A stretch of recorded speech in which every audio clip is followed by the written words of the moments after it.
Praise the Lord. கர்த்தருடைய பரிசுத்த நாமத்துக்கு மகிமை. கர்த்தர் நல்லவர்.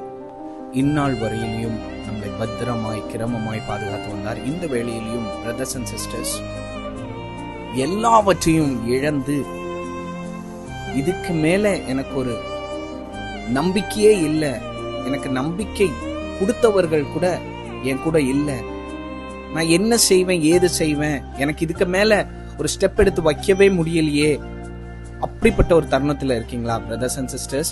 இப்படி ஒரு சூழ்நிலையில இருந்த ஒரு மனுஷனை பத்தி பார்க்க போறோம். உங்க முன்னாடி நான் யோபை கொண்டு வர விரும்புகிறேன். யோபு மிகவும் ஒரு உத்தமமான ஒரு பாத்திரம்.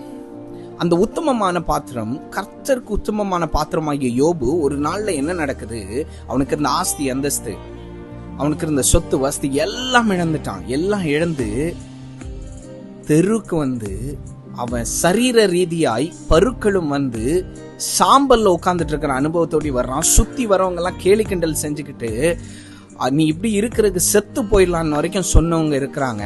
அப்படிப்பட்ட சூழ்நிலையில இருக்கும் போதும் அவன் பிரதர்ஸ் அண்ட் சிஸ்டர்ஸ், அவன் தளர்ந்து போகாம தோய்ந்து போகாம ஒரே ஒரு காரியத்தை அவன் மனசுல இருந்து ஒரு இடத்துல சொல்றான். அவன் நிறைய ஃபேத்ஃபுல் கன்ஃபெஷன்ஸ் தான் சொல்றான், விசுவாச அறிக்கைகளை தான் சொல்றான்.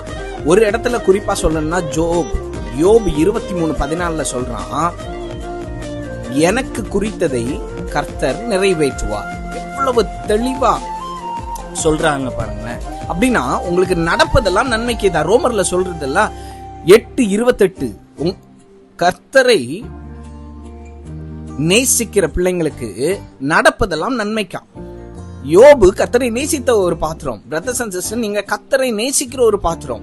ஏதோ ஒரு சூழ்நிலையினால, ஏதோ ஒரு கஷ்டத்தினால நீங்க மாற போறது இல்ல. இன்கேஸ் நீங்க மாறி இருந்தா இந்த வீடியோ பார்த்து கொண்டு இருந்தீங்கன்னா இன்னைக்கு முழிச்சுக்கோங்க. யோபு போல விசுவாச அறிக்கைகள் எடுங்க. வேலை வந்துச்சு, யோபுக்கு இரட்டத்தனை ஆசீர்வாதம் வந்துச்சு, அது உங்களுக்கும் வரும். God bless you.